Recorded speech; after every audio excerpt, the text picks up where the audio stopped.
परमेश्वर के नाम की महिमा हो। सबको जय मसीह की। आज हम पढ़ेंगे भजन संहिता उसका 24वां अध्याय, महिमा में राजा। तो आइए पढ़ते हैं महिमा में राजा भजन संहिता उसका 24वां अध्याय। और ये दाऊद का एक और भजन है। और इसकी जो पहली आयत है उसके अंदर लिखा है, पृथ्वी और जो कुछ है, पृथ्वी और जो कुछ उसमें है यहोवा का ही है, जगत और उसमें निवास करने वाले भी। तो यहाँ पर पहली आयत में दाऊद हमें बताते हैं कि ये जो पृथ्वी है इसके ऊपर जो कुछ भी है और इसके अंदर यहाँ तक कि जो निवास करने वाले निवासी हैं, जिसमें श्वास है, जीवन है, वे भी सब के सब यहोवा परमेश्वर के ही बनाए हुए हैं। अर्थात इस जगत का, इस पृथ्वी का जो असली मालिक है वो परमेश्वर यहोवा है। सब उसने अपनी पावर से, अपनी सामर्थ्य से बनाया है। यदि हम इसका रेफरेंस देखें तो वो हमें देखने को मिलता है कुरिन्थियों नामक अध्याय है, उसके अंदर उसका जो 10वां अध्याय उसकी 26वीं आयत में लिखा है, क्योंकि पृथ्वी और उसकी भरपूरी प्रभु की है। और यदि हम इसका रेफरेंस मत्ती रचित सुसमाचार उसके 5वें अध्याय की 8वीं आयत में देखें तो यहाँ पर लिखा हुआ है, धन्य है वे जिनके मन शुद्ध है क्योंकि वे परमेश्वर को देखेंगे। और दूसरी आयत से हम देखेंगे अब, क्योंकि उसी ने उसकी नींव समुद्रों के ऊपर दृढ़ करके रखी है। तो यहाँ पर बताया गया कि जो पृथ्वी की नींव है वो समुद्र के ऊपर, पानी के ऊपर है, वो दृढ़ता के साथ, अर्थात पूरी पावरफुल है, वो उसकी नींव बना के रखी है। जिस प्रकार की आज हम देखते हैं, आजकल हम देखते हैं कि अपने घर के ऊपर लेंटर लगाते हैं, बजरी सीमेंट क्रेशर का बड़ा मजबूत लेंटर लगाते हैं।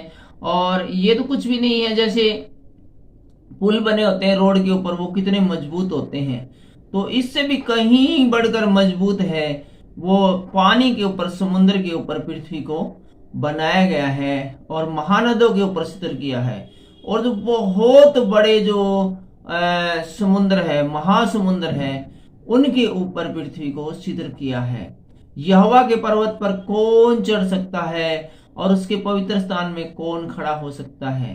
तो यहाँ बताते हैं कि यहोवा का जो पर्वत है उसके ऊपर कोई भी नहीं चढ़ सकता, अर्थात स्वर्ग में, राज्य में उसकी अनुमति के बगैर कोई भी नहीं आ सकता। और न ही कोई ऐसा व्यक्ति है, किसी ने ऐसे अच्छे काम किए हैं जो परमेश्वर के सामने टिक सके, जिसके काम निर्दोष और हृदय शुद्ध है, जिसने अपने मन को व्यर्थ बातों की ओर नहीं लगाया और न कपट के साथ शपथ खाई है। यहाँ पर अगली लाइन में बताया गया कि कौन लोग हैं परमेश्वर के सामने चितर रह सकते हैं। वो है जिनके हृदय शुद्ध होते हैं और मन है जो वो गलत बातों की तरफ नहीं जाता और जिसने झूठी कस्में नहीं खाई है। ऐसा भला मनुष्य ही परमेश्वर के जो भवन है उनमें प्रवेश करने के योग्य है। और 5वीं आयत हमें बताती है, वह यहोवा की ओर से आशीष पाएगा।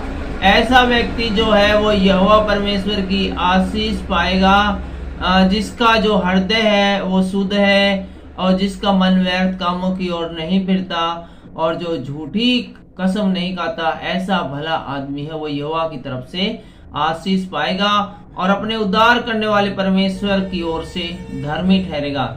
उसे यहोवा की तरफ से एक सर्टिफिकेट मिलेगा जिसमें लिखा होगा कि ये एक धर्मी व्यक्ति है। ऐसे ही लोग उसकी खोज में हैं, वे तेरे दर्शन की खोजी याकूब वंशी है। और जिस प्रकार के लोग परमेश्वर को पसंद है, ठीक ऐसे ही व्यक्ति है वो परमेश्वर की खोज में लगे हुए हैं और वे जो है याकूब के वंशज हैं। 7वीं आयत में बताती है, हे फाटको अपने सिर ऊंचे करो, हे सनातन के द्वारों ऊंचे हो जाओ, क्योंकि प्रतापी राजा प्रवेश करेगा। आमतौर पे जो छोटे छोटे हमारे जो भवन होते हैं उसके अंदर जो दरवाजे होते हैं वो 6-7 फीट ऊंचे होते हैं, लेकिन यहाँ पर क्योंकि परमेश्वर है वो प्रवेश करने वाला है, इसलिए उन फाटकों से, उन द्वारों से लेखक कहता है कि इनको ऊंचे करो, हे तुम ऊंचे हो जाओ, क्योंकि यहोवा परमेश्वर जो बहुत बड़ा है, बहुत महान है, वो इन द्वारों से प्रवेश करने वाला है। वह प्रतापी राजा कौन है? परमेश्वर जो सामर्थी और पराक्रमी है, परमेश्वर जो युद्ध में पराक्रमी है, वो परमेश्वर, वो जो पराक्रमी है वो यहोवा परमेश्वर है, क्योंकि वो सामर्थवान है और युद्धों में भी उसकी कभी हार नहीं होती। 9वीं आयत हमें बताती है, हे फाटकों अपने सिर ऊंचे करो, हे सनातन के द्वारों तुम भी खुल जाओ, क्योंकि प्रतापी राजा प्रवेश करेगा। एक बार फिर से लेखक कहता है कि हे फाटकों अर्थात द्वारों, किवाड़ों, अपने सिर है वो ऊंचे करो, अर्थात अपने आप को बड़ा बना लो, और सनातन के द्वारों तुम भी खुल जाओ, क्योंकि यहोवा राजा प्रवेश करेगा। तो यहाँ पर तैयारी की जाती है, और इसको हम दूसरी प्रकार से लें तो ये कहा जाता है कि हमारे मन है उनको खोलने की जरूरत है, क्योंकि जब हम मन को और अपने विचारों को और अपने दिमाग को और अपनी सोचों को खोल लेते हैं, उनको बड़ा बना लेते हैं, तब हमारे शरीर के अंदर, हमारे जीवन के अंदर यहोवा परमेश्वर है वो प्रवेश करता है। और हमें अपने दिमागों को, अपने दिलों को, अपने मनों को बहुत ज्यादा खोलने की जरूरत है, उन्हें बड़ा बनाने की जरूरत है, क्योंकि यह परमेश्वर बहुत बड़ा है और छोटी सोच वाले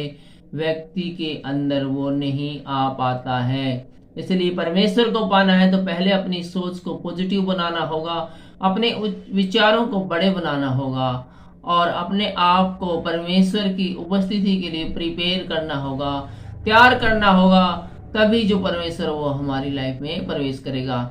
और आज की अंतिम और 10वीं लाइन में लिखा है, वह प्रतापी राजा कौन है? सेनाओं का यहोवा वही प्रतापी राजा है। आज के इस वीडियो में बस इतना ही। अगले वीडियो में हम देखेंगे भजन संहिता उसका 25वां अध्याय, और इसमें हम देखेंगे अगुवाई और रक्षा के लिए प्रार्थना। लेकिन फिलहाल के लिए इतना ही। आज के इन वचनों के द्वारा परमेश्वर आपको बहुत सी आशीष और बरकत दे। सबको जय मसीह की, जय हिंद।